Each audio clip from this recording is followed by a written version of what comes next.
Dear good evening to all of you. तो dear आपको मैं बता दूं कि कल वाला क्लास जो था चाइल्ड हेल्थ नर्सिंग का, उसमें हमने आपको मेनिंजाइटिस बताया था। आज हम आपको हाइड्रोसिफेलिस के बारे में बताएंगे। तो डियर आप अपना काम करिए, बस जितना हो सके लोगों को जोड़िए हमारे चैनल से, सब्सक्राइब करवाइए और शेयर करिए और वीडियो को कंटिन्यू जो है कि बने रहिए, ठीक है। तो फिर से हम आप लोगों का वेलकम करते हैं वीएनसी नर्सिंग क्लासेस पे। तो यहाँ पे डियर हम काफ़ी हद तक प्रयास करते हैं बहुत ज़्यादा कि सबको जो है कि हेल्प मिल जाए इस चैनल से और सबको बेनिफिट मिले।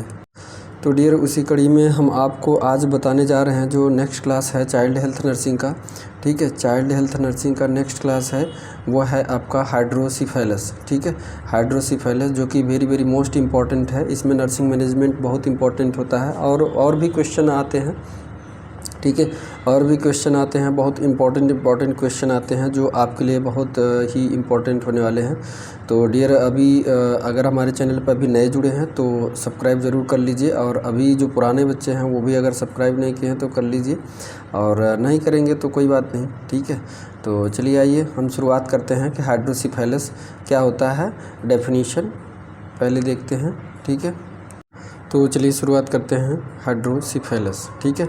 तो इसका डेफिनीशन की बात करते हैं, ठीक है। डेफिनीशन की बात करते हैं। डेफिनीशन में आपका देखिए क्या है कि हाइड्रोसिफेलिस जो होता है is a defined as an imbalance between, क्या इम्बैलेंस, असंतुलित हो जाता है क्या, प्रोडक्शन जहाँ होता है उसमें और एब्जॉर्प्शन होता है उसमें। यानी कि प्रोडक्शन अगर बढ़ जाए और एब्जॉर्प्शन कम हो जाए तो एक्युमुलेट होगा, इकट्ठा होगा, ब्रेन में क्या होगा, इकट्ठा होगा। तो उसी से क्या हो जाता है, बढ़ जाता है, ठीक है। एक्युमुलेशन ज़्यादा हो जाता है, ठीक है। तो प्रोडक्शन और एब्जॉर्प्शन अगर बराबर हो रहे हैं, कंटिन्यू अगर प्रोडक्शन भी हो रहा है और एब्जॉर्प्शन भी हो रहा है तो कोई दिक्कत नहीं। लेकिन अगर प्रोडक्शन खाली हो रहा है, एब्जॉर्प्शन नहीं हो रहा है तो इकट्ठा होगा, ब्रेन में इकट्ठा होगा।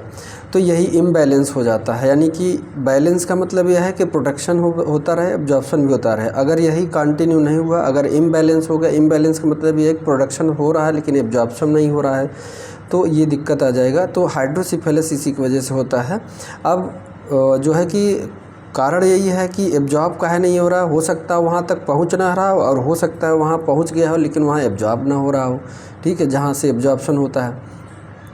आप सेरिब्रोस्पाइनल फ्लूइड, क्या सेरिब्रोस्पाइनल फ्लूइड जो है प्रोड्यूस जहाँ होता है, यहाँ जहाँ बनता है वहाँ से लेके जहाँ एब्जॉर्ब होता है, अगर इनमें बैलेंस बना हुआ है, सीएसएफ का बनना और एब्जॉर्प्शन अवशोषित होना अगर कंटिन्यू है, ठीक है, यानी कि उत्पादन होगा, प्रोडक्शन होना और एब्जॉर्ब होना, अगर ये कंटिन्यूटी बनी है तो हाइड्रोसिफेलिस नहीं होगा। लेकिन जो हाइड्रोसिफेलिस वाला बेबी होता है वही डिस्टर्ब हो जाता है, यही यानी प्रोडक्शन बढ़ जाता है और एब्जॉर्प्शन घट जाता है, ठीक है। It is characterized by abnormal increase in the volume of the cerebrospinal fluid, यानी कि जो सेरिब्रोस्पाइनल फ्लूइड का, यानी कि जो ब्रेन में फ्लूइड होता है सीएसएफ का, उसकी मात्रा बढ़ने लगती है, उसकी मात्रा बढ़ने लगती है, ठीक है। विद इन इंट्राक्रेनियल कैविटी, किसमें, इंट्राक्रेनियल कैविटी में, यानी कि जो ब्रेन होता है, ब्रेन के अंदर जो ये ब्रेन है, ब्रेन के ब्रेन बॉक्स है या क्रेनियम है, क्रेनियम के अंदर ये ब्रेन बॉक्स है। तो इसके नीचे, ठीक है, इसके नीचे भरने लगता है क्या, ये सीएसएफ फ्लूइड भरने लगता है यहाँ पे, ठीक है, यहाँ पे भरने लगता है, इकट्ठा होने लगे, जबकि यहाँ आने के बाद एब्जॉर्ब हो जाना चाहिए, ऐसा नहीं होता है। तो यही काज करता है हाइड्रोसिफेलिस। इंसिडेंस की बात करें तो यानी कि नए केस जो आते हैं तो इंसिडेंस की, यानी कि 1000 लाइव बर्थ हुआ, ठीक है, 1000 लाइव बर्थ हुआ तो उसमें 3 से 4 बच्चे इन्फेक्टेड होते हैं, 3 से 4 बच्चे इन्फेक्टेड होते हैं, ये इंसिडेंस है, ठीक है। उसके बाद इसका अगर हम देखिए, इसको समझने के लिए, हाइड्रोसिफेलिस को समझने के लिए आपको पहले पाथवे समझना होगा। क्या, पाथवे समझना होगा कि पाथवे क्या है, कैसे होना चाहिए पाथवे, ठीक है। तो पाथवे सीएसएफ का क्या है कि सीएसएफ बनता कहाँ है, कोरॉइड प्लेक्सिस में बनता, कहाँ है, कोरॉइड प्लेक्सिस में, इन द लैटरल वेंट्रिकल में, कहाँ पे, लैटरल वेंट्रिकल में। तो यहाँ पे देखिए जो ब्रेन में अगर पीछे से अगर देखा जाए तो बैक साइड से देखा जाए तो ब्रेन में ये वेंट्रिकल है, ठीक है, ये वेंट्रिकल है, वेंट्रिकल जहाँ पे सीएसएफ का निर्माण होता है, निर्माण होने के बाद कहाँ जाता है, ये है, ठीक है। फिर उसके बाद ये ऐसे पूरा ब्रेन में ऐसे घूमता है, ठीक है। इधर ये कनेक्शन यहाँ चला जाता है, ये पूरा। तो यहाँ पे क्या है कि जो आपका CSF है, CSF यहाँ पे बनेगा, ठीक है, यहाँ पे बनेगा CSF, और इसी को बोलते हैं लैटरल वेंट्रिकल। देखिए ये लैटरल वेंट्रिकल है, लैटरल वेंट्रिकल है, इसमें बनता है और बनने के बाद आता है थर्ड वेंट्रिकल, थर्ड के बाद फोर्थ, ठीक है, थर्ड वेंट्रिकल में आएगा, फिर फोर्थ वेंट्रिकल में आएगा, फिर उसके बाद फोर्थ के बाद सिस्टर्ना ऑफ दी सब अरेक्नॉइड स्पेसेस, यानी ये स्पेसेस में चला जाता है। तो कोरॉइड प्लेक्सस, ठीक है, कहाँ पे बनता है, आपको क्वेश्चन पूछता है कि CSF प्रोड्यूस कहाँ होता है या बनता कहाँ पे है, तो choroid plexus of the lateral ventricle, ठीक है, लैटरल वेंट्रिकल। और लैटरल वेंट्रिकल ये राइट और लेफ़्ट, ठीक है, लेफ़्ट और राइट दोनों होती हैं।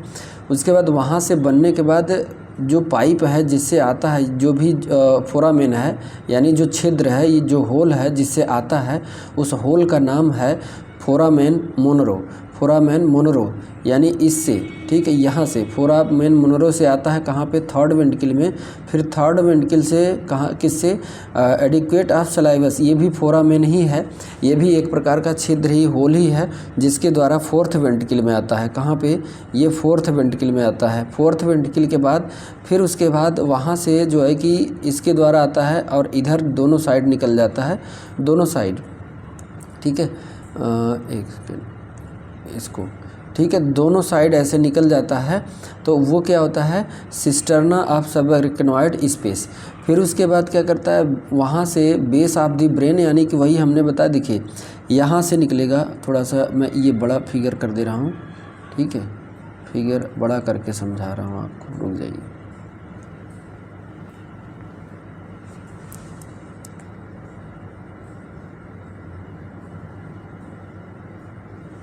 ठीक, अब आई थिंक आपको समझ में आएगा। तो देखिए ये क्या होता है कि यहाँ से देखिए CSF, ये कोरॉइड प्लेक्सस है, देखिए ये कोरॉइड प्लेक्सस है, इसी को जो रेड कलर का, ये कोरॉइड प्लेक्सस है। कोरॉइड प्लेक्सस से यहाँ बनता है, बनने के बाद देखिए यहाँ आया, यहाँ आने के बाद देखिए यहाँ गया, ठीक है, यहाँ आने के बाद देखिए इससे, इस रास्ते से होते हुए, इस रास्ते से होते हुए देखिए यहाँ पे आया, ठीक है, यहाँ पे देखिए इस रास्ते से जा रहा है, इधर से आ रहा है, तो इधर जाके बट गया, कुछ पार्ट इधर चला गया और कुछ पार्ट इधर चला गया, दोनों तरह सप्लाई देना। फिर उसके बाद यहाँ से देखिए, इधर अगर पूछे तो ये मेडुला से होते, मिड ब्रेन से होते हुए, यहाँ से होते हुए, ठीक है, देखिए यहाँ पे पिट्यूटरी ग्लैंड के यहाँ एपिथैलेमस पे यहाँ पे होते हुए, फिर यहाँ से देखिए यहाँ गया, ठीक है, सब अरेक्नॉइड स्पेस में, और base of the brain, brain के बेस पे गया, यहाँ से देखिए इधर से होते हुए इधर से आया, देखिए यहाँ गया, यहाँ से, ठीक है। तो ये सर्कुलेट कर रहा है, ये पाथ है इसका, CSF का पाथ है, बनता यहाँ पे है और फिर कहाँ जाता है, देखिए यहाँ से फिर घूम के कहाँ पे आया, यहाँ पे, और इधर से आके देखिए यहाँ पे। इसका मतलब है सिर्फ ये न्यूट्रिशन ठहर ठहर के प्रोवाइड करता है और यहाँ से कुछ वेस्ट प्रोडक्ट, सभी जगह से ब्रेन के सभी पार्ट से वेस्ट प्रोडक्ट भी लेता है और वहाँ पे न्यूट्रिशन देता है। फिर दोनों आके देखिए यहाँ पे मिक्स होते हैं, मिक्स होने के बाद देखिए यहाँ से ये सीधे न्यूरल कैविटी में चले जाते हैं, यानी स्पाइनल कॉर्ड में चले जाते हैं। तो ये पाथ है। अब इसी में हमने, इसी पाथ को हम ये फ्लो चार्ट में आपको दिखाया है। तो देखिए इसमें फ्लो चार्ट में क्या दिया है, मैं आपको दिखा रहा हूँ। देखिए ये फ्लो चार्ट में है आपका, हमने क्या कहा, CSF कहाँ बना, कोरॉइड प्लेक्सस में।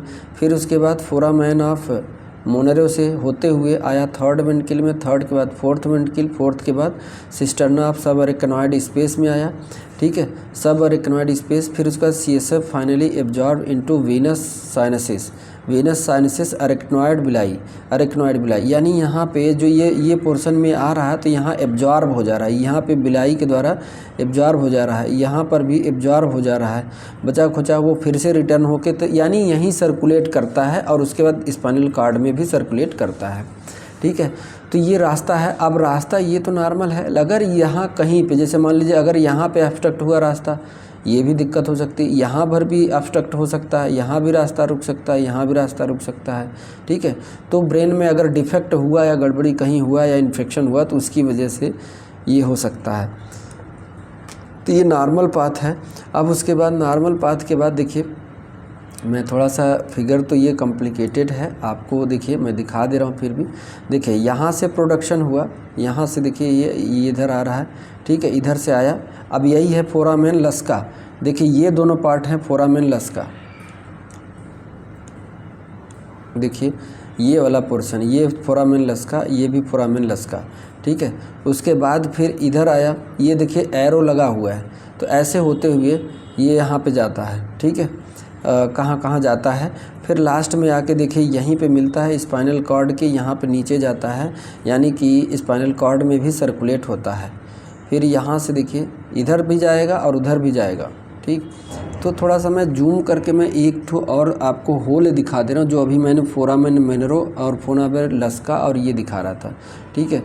तो इसमें देखिए क्या है, लेटरल वेंट्रिकल, लेटरल वेंट्रिकल से थर्ड वेंट्रिकल से होते हुए फोर्थ वेंट्रिकल में, और किसके द्वारा, देखिए लेटरल वेंट्रिकल से थर्ड में किसके द्वारा आया था, फोरामेन ऑफ मोनेरो के द्वारा, ठीक है। थर्ड वेंट्रिकल से कैसे आया था, एडिक्वेट ऑफ सलाइवस यानी मिड ब्रेन में, फिर फोर्थ में पहुंचा। फोर्थ के बाद जो है कि अभी हमने जो दिखाया कि ऐसे आता है, आधा इधर बढ़ जाता है, आधा इधर बढ़ जाता है, ठीक है। तो दो पाइप हुए, तो ये है देखिए ये फोरामेन लस्का, फोरामेन लस्का दोनों। फिर उसके बाद इधर वेंट्रिकल से होते हुए सेंट्रल कैनाल यानी स्पाइनल कॉर्ड में चला जाता है, तो ये पार्ट है। और उसके बाद ये इधर जो आ रहा है, देखिए इधर जो आ रहा है वो सब अरेकनॉइड स्पेसिस में चला जा रहा है, ठीक है। तो ये आपका जो है कि फ्लो ऑफ पाथ है। अब इसी में गड़बड़ी होता है तो देखने को हाइड्रोसिफेलस देखने को मिलता है।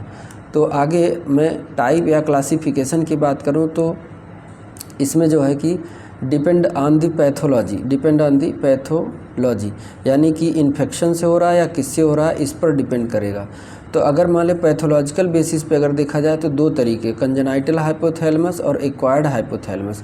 कंजेनाइटल में क्या होगा कि बच्चा पैदा हो, मतलब कि जब पैदा होगा तभी से डिफेक्ट लेके आया, पैदा हुआ है, ठीक है। प्रेजेंट एट बर्थ, यानी कि पैदा जब हुआ तभी ही प्रेजेंट था उस time defect.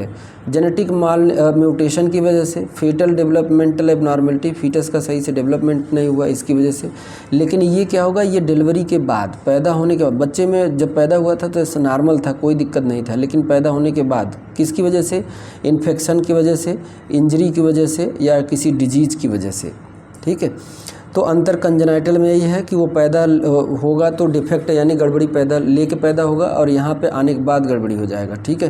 Can be caused by condition such as spina bifida, और ये उसी प्रकार होता है जैसे स्पाइना बाइफिडा में होता है।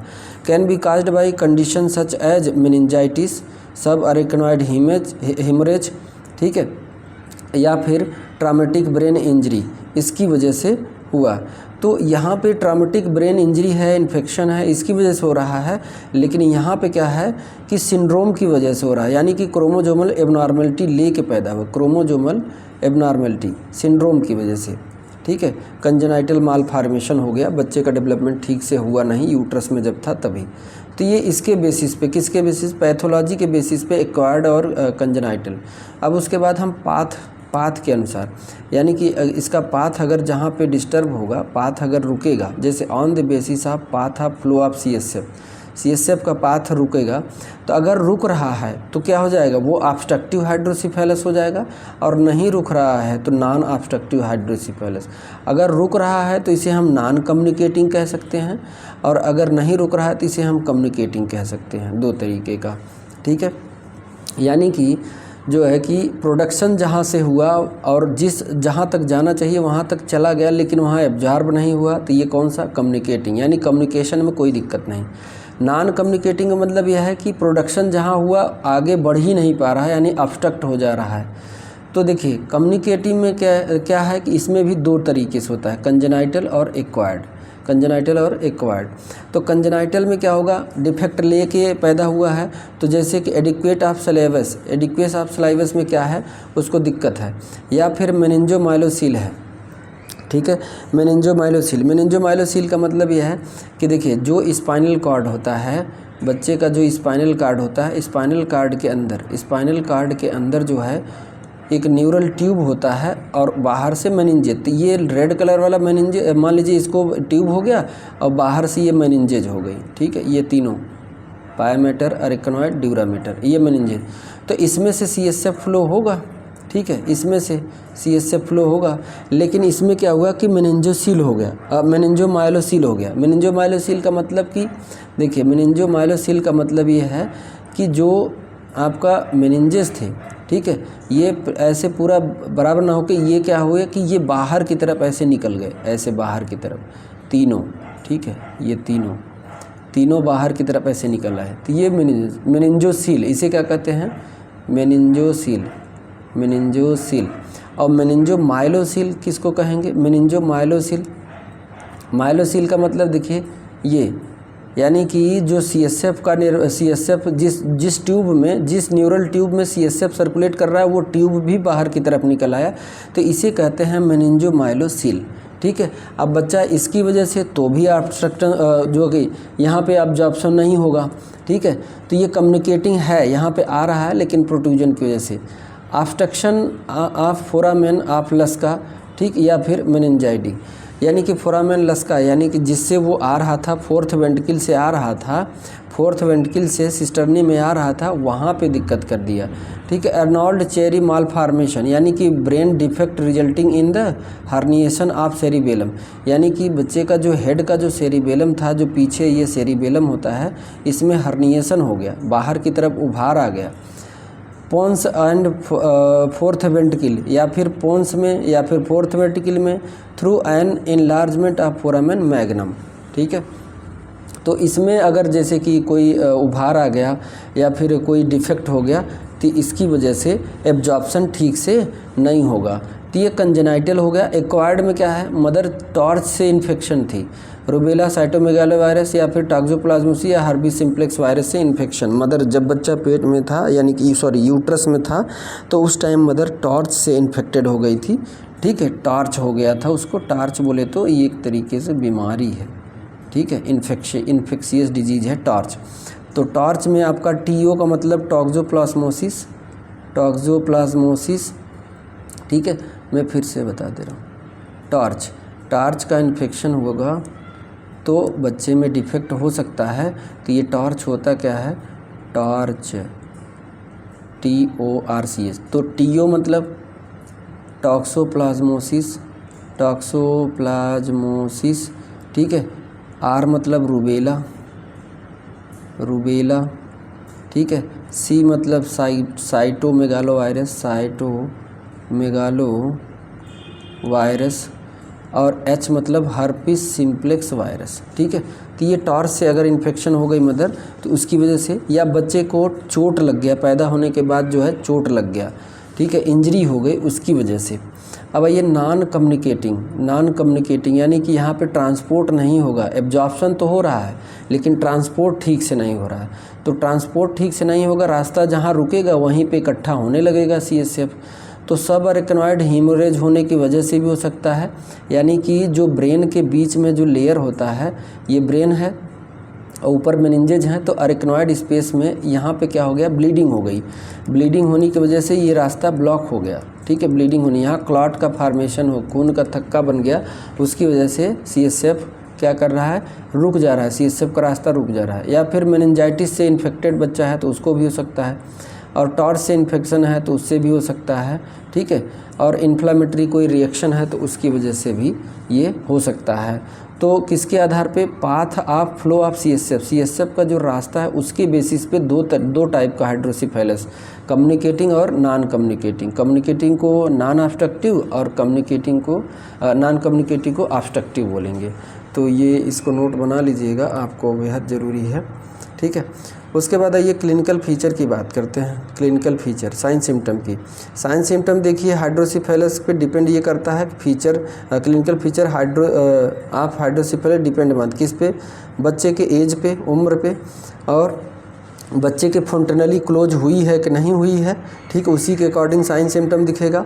Weather cranial suture are fuse, यानी कि जो बच्चे की खोपड़ी का जो वो था, स्कल का था, जैसे मान लीजिए मैं एक स्कल बना ही दे रहा हूँ, आप ही लोग क्या कहेंगे,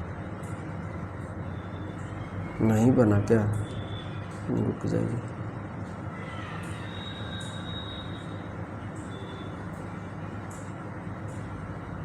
ठीक, ये है। अब यहाँ पे देखिए, मैं इसको थोड़ा सा अलग कर दूँ, ये आसिपुट एक फोंटनली यहाँ पे और एक फोंटनली यहाँ पे, ठीक है, ये बच्चे का ये, ठीक। तो ये ऑसिपुट, ये टेम्पोरल, ये ऊपर वाला पेराइटल और ये फ्रंटल, टेम्पोरल, पेराइटल और आसिपिटल। तो ये बोन हो गई। अब बोन के बीच में जो सूचर होता है वो वाइडली सेपरेटेड हो, या फिर जो ये फोंटनली है आगे एंटीरियर और पोस्टीरियर फोंटनली, ये ठीक से क्लोज नहीं हुआ है या क्लोज हुआ है कि नहीं, ये डिपेंड करता है। उसके बाद टाइप ऑफ हाइड्रोसिफेलस पे भी डिपेंड करता है, टाइप ऑफ हाइड्रोसिफेलस पे कि कौन सा हाइड्रोसिफेलस है, उसको उसी के अनुसार जो है लक्षण उसमें दिखते हैं। तो लक्षण अगर हम बच्चों में देखना चाहें तो, अगर बच्चों में देखना चाहें तो कौन कौन से लक्षण ऐसे होंगे?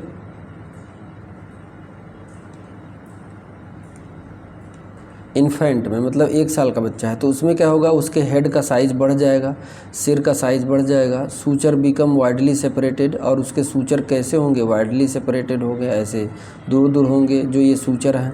फ्रंटल और पेराइटल बोन के बीच में जो सूचर होता है वो सूचर कैसा? वाइडली सेपरेटेड होगा। डिले क्लोजर ऑफ एंटीरियर फोंटनली, जो ये आगे का फोंटनली है ये जल्दी क्लोज नहीं होगा।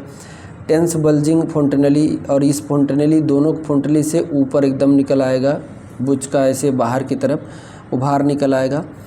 और साउंड यहाँ पे जब टैप करेंगे आप, पाल्पेट करेंगे या परकशन करेंगे, ठीक है, परकशन के लिए जब टैप करेंगे तो वहाँ पे साउंड ऐसा सुनाई देगा कि जैसे मिट्टी का बर्तन, घड़ा वगैरह कोई हो तो टूट गया हो तो आवाज़ उसकी चेंज हो जाती है। और एक घड़ा ऐसा जिसका जो वो टूटा नहीं है, ठीक है, उसमें दरार नहीं आई है तो उसका साउंड अलग होगा। और एक घड़ा जो है जो टूट चुका है उसमें क्या है कि आवाज़ अलग दिखाई देगा।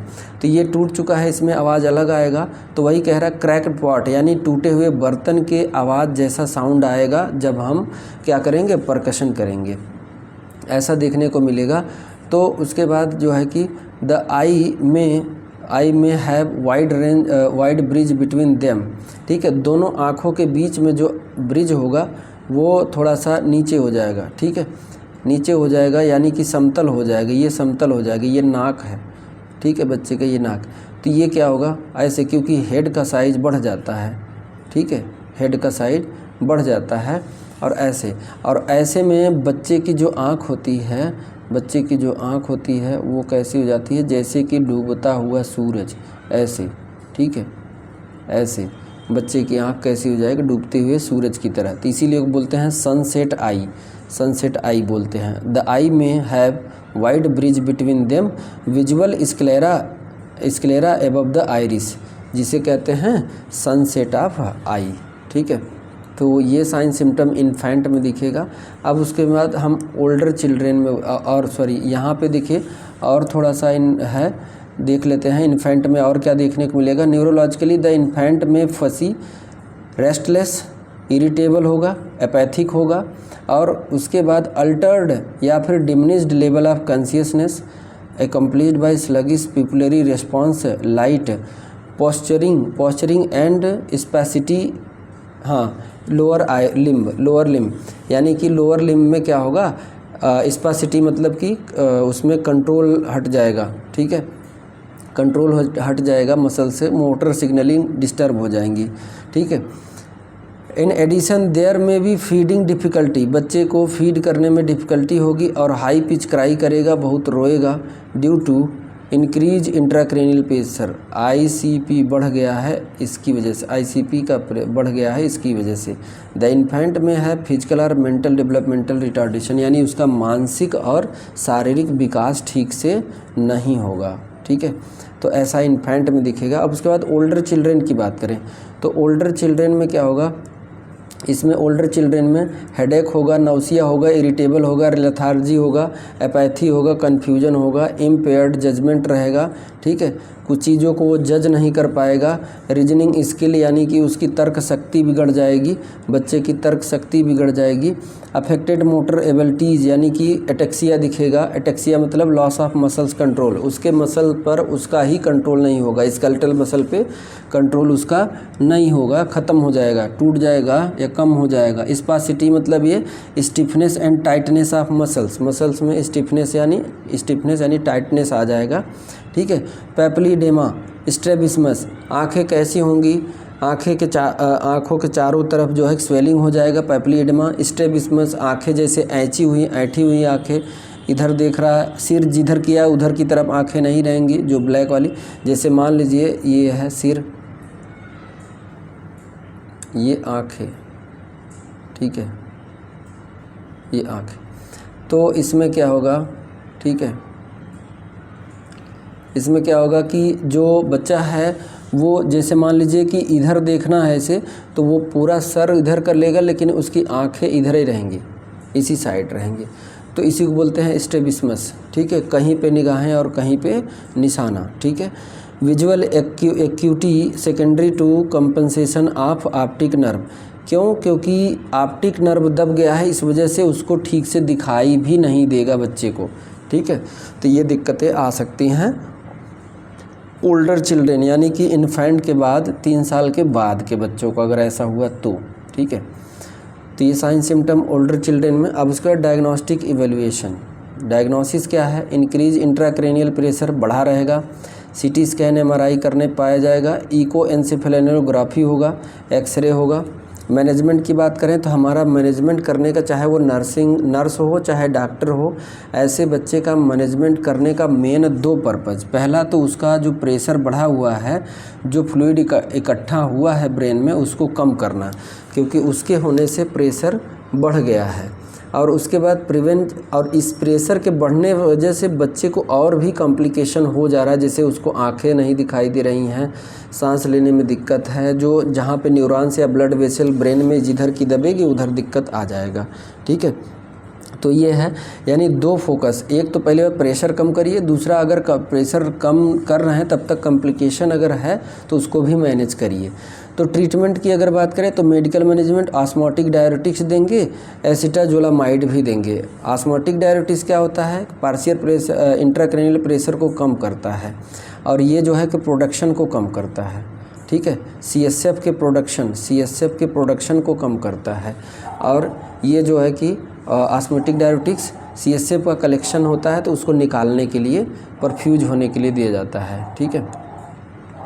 उसके बाद आगे आपका है, देखिए, तो मेडिकल मैनेजमेंट तो चलिए ठीक है, लेकिन सबसे ज़्यादा कारगर क्या होता है? Surgical management. सर्जरी करना, तो सर्जरी करने के लिए संटिंग की आवश्यकता हो, संट लगाते हैं। संट मतलब वेंट्रिकल से लेके, वेंट्रिकल से एक कैथेटर डालेंगे और उसके बाद कहीं छोड़ देंगे, कहाँ पे?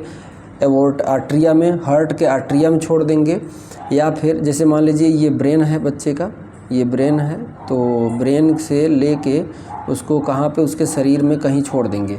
तो इसी प्रकार जो कैथेटर जहाँ छोड़ेंगे उसी टाइप का कैथेटर होता है, तो वेंट्रिकल से लाएंगे, सीधा वेंट्रिकल से, जहाँ पे सीएसएफ का निर्माण हो रहा था, वहाँ से एक कैथेटर लगाएंगे और ले आके आप कहाँ छोड़ सकते हैं बॉडी में, क्योंकि इसको सीएसएफ को बाहर हम नहीं फेंक सकते या बाहर नहीं निकाल सकते हैं सीएसएफ के, क्योंकि ये हाईली न्यूट्रिटिव होता है और हाईली इसमें इलेक्ट्रोलाइट होते हैं और बहुत सारी चीज़ें इसमें होती हैं जो बेनिफिशियल होती हैं, तो इसको हम बाहर नहीं गिरा सकते हैं या इसको हटा सकते हैं। तो इसको क्या करेंगे हम? संट के द्वारा कहाँ छोड़ देंगे? पेरिटोनियल कैविटी में। तो इसीलिए इसी के बेस पे नाम पड़ा है वेंट्रिकुलो पेरिटोनियल संट, यानी वेंट्रिकल से कहाँ? वेंट्रिकल से, यानी यहाँ पे वेंट्रिकल से लाएंगे, पेरिटोनियम में छोड़ देंगे, बॉडी कैविटी के पेरिटोनियम में। ठीक है। बॉडी कैविटी के पेरिटोनियम में वहाँ छोड़ देंगे। और उसके बाद वेंट्रिकुलो आर्ट्रियल संट, यानी कि हार्ट के आर्ट्रिया में ला के छोड़ देंगे। ठीक है। हार्ट के आर्ट्रिया में, यानी कि यहाँ पे ला के छोड़ देंगे, यहाँ पे। उसके बाद वेंट्रिकुलर प्लूरल संट, प्लूरल मतलब लंग्स के, यानी कि जो लंग्स के आसपास लंग्स में जो स्पेस होता है वहाँ पे ला के छोड़ देंगे। यहाँ पे लंग्स को चारों तरफ से जो प्लूरल मेम्ब्रेन घेरे रहता है उसके बीच में होता है, लंग्स और प्लूरल मेम्ब्रेन के बीच में स्पेस होता है जिसे बोलते हैं प्लूरल स्पेस या कैविटी, वहाँ ला के छोड़ देते हैं ब्रेन से। ठीक है। वेंट्रिकुलोयूरेटर यानी कि अब कहाँ लाएंगे, वेंट्रिकल से लाएंगे, क्योंकि वेंट्रिकल से मुझे हटाना है, यहाँ पे ब्रेन में प्रेशर कम करना है। तो जो वहाँ पे प्रोड्यूस हो रहा है CSF, उस CSF को हम बॉडी के किसी और क्षेत्र में छोड़ दें ताकि वहाँ से एब्जॉर्प्शन भी हो जाएगा और यहाँ का प्रेशर भी कम हो जाएगा और मैनेजमेंट करने में आसानी होगा। तो यूरेटर में भी छोड़ सकते हैं, वेंट्रिकल से यूरेटर में भी छोड़ सकते हैं। तो ये कुछ लोकेशन थे जहाँ पे CSF को वहाँ से हटा के यहाँ पे छोड़ा जाता है ताकि एब्जॉर्प्शन यहाँ हो जाए और तब तक हम उसको ठीक कर लेंगे बच्चे को जो दिक्कत होगा ब्रेन में। देखिए यहाँ पे हम दिखाए हैं, आपको दिए हैं कि देखिए यहाँ वेंट्रिकल से, यहाँ से वेंट्रिकल से देखिए यहाँ, और इसमें एक थोड़ा सा पंप लगा हुआ है, देखिए यहाँ से आएगा तो ये देखिए एवोर्ट आर्ट्रिया में छोड़ रहे हैं तो ये वेंट्रिकुलो आर्ट्रियल है। फिर उसके बाद इसी को हम छोड़ सकते हैं बॉडी के पेरिटोनियल कैविटी में, तो इसे क्या कहते हैं, वेंट्रिकुलो पेरिटोनियम शंट बोलते हैं। और अगला है आपका, देखिए यहाँ से ले के आएंगे और लंग्स के प्लूरल स्पेस में यहाँ पे छोड़ देंगे, यहाँ पे बीच में छोड़ देंगे। और ये सब ऐसे जगह हैं जहाँ से एब्जॉर्प्शन फिर से हो जाता है शरीर में, CSF का बाहर नहीं जाता है। ठीक है। तो ये शंट हैं जो ज़रूरी होता है। अब शंट डलने से पहले नर्सिंग मैनेजमेंट और शंट डलने के बाद नर्सिंग मैनेजमेंट। तो इसमें नर्सिंग मैनेजमेंट प्री ऑपरेटिव यानी कि शंट डालने से पहले उसका नर्सिंग केयर। तो इसमें देख लीजिएगा, ठीक है, क्या करना होगा। Pre operative period focuses on the recognition of sine of increase intracranial pressure, यानी कि यहाँ पे हमें ये देखना है कि बच्चे का ICP इंट्राक्रैनियल प्रेशर बढ़ रहा है कंटिन्यू या घट रहा है।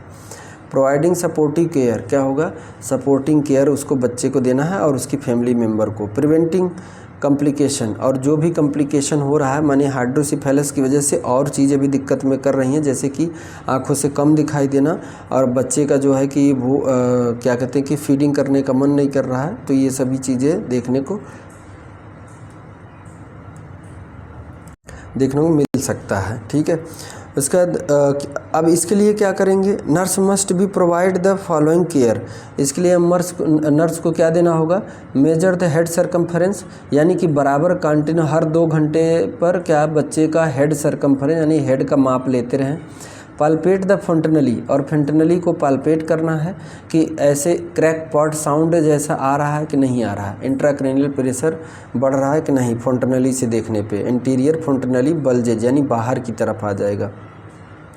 ड्यू टू, ठीक है, due to raised intracranial pressure the sutures में appear to be widely separated. Assess the pupillary response and level of consciousness. ठीक है, ये है, तो ये प्री ऑपरेटिव है। अब उसके बाद मैं आपको थोड़ा सा और इसमें है, प्री ऑपरेटिव में जो नर्सिंग रिस्पॉन्सिबिलिटी बहुत ज़रूरी है, मॉनिटर करना है वाइटल साइन बच्चे का, और इन्फेंट को इरिटेट ना होने पाए उसको काम एंड क्वाइट इन्वायरमेंट देना है, और उसके बाद उसको नोजोकोमियल इन्फेक्शन से बचाना है यानी लोगों से बचाना है, हॉस्पिटल में उसको इन्फेक्शन और ना होने पाए उससे बचाना है। बच्चे को पोजीशन देना है, position the body with neck adequately supported, थोड़ा सा गर्दन को सपोर्ट दे के उसको पोजीशन दे दीजिए। ठीक है। उसके बाद स्काल्प बिकम थिन, यानी कि जो स्काल्प माथे के उसका स्किन है उसको बहुत पतली लगने लगती, थोड़ा सा भी अगर रप्चर हुआ तो फट जाएगा, इस वजह से बहुत अच्छे से मैनेजमेंट करना होता है। इंक्रीज चांस ऑफ ब्रेकडाउन, यानी कि स्काल्प यानी माथे का जो स्किन अगर रप्चर हुआ तो उसमें से बहुत फ्लूइड बाहर आ जाएगा और दिक्कत भी होगा, उसको इन्फेक्शन हो जाएगी, बच्चे की डेथ भी हो सकती है इन्फेक्शन होने के बाद। तो इसके लिए आपको वेट कवर करना होगा और उसके बाद जो है कि वाटर पिलो इस्तेमाल करना होगा। Change the infant position frequently, और इन्फेंट को जो ऐसे लेटा हुआ है तो एक ही पोजीशन मत लेटिए, उसके पोजीशन को चेंज करते रहिए। Support the infant head neck while handling, जब बच्चे को एक जगह से दूसरे जगह पे ले जाना हो तो बच्चे का हेड वगैरह जो है कि दोनों हाथ से सपोर्ट करना हो, लटकने ना पाए, ना इधर घूमने पाए ना उधर गिरने पाए। ठीक है। हेड में भी टू लार्ज, क्योंकि उस टाइम हेड बहुत लार्ज हो जाता है, संभालने में दिक्कत होती है।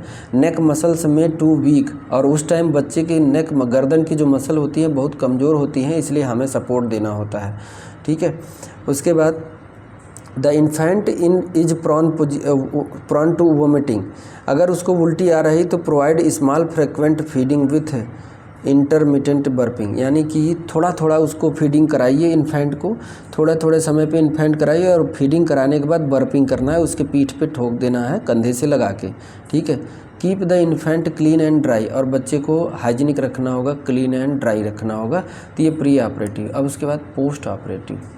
ठीक है, पोस्ट ऑपरेटिव में क्या होगा, पोस्ट ऑपरेटिव में फ्लैट पोजीशन में देना है।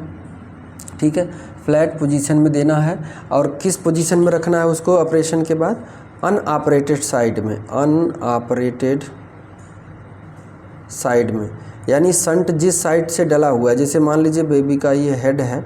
ठीक है,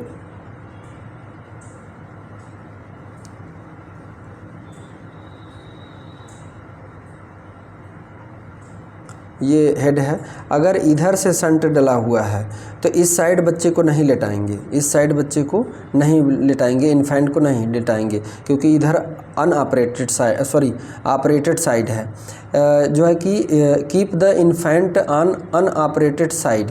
ठीक है, to avoid pressure on the shunt. ठीक है, तो संट पे प्रेशर ना पड़ने पाए, इसलिए बच्चे को इस साइड पे लेटाना है, इस साइड पे लेटाना है। ठीक है, तो अनऑपरेटेड साइड पे उसको, इन्फेंट को साइड पे लेटाना है।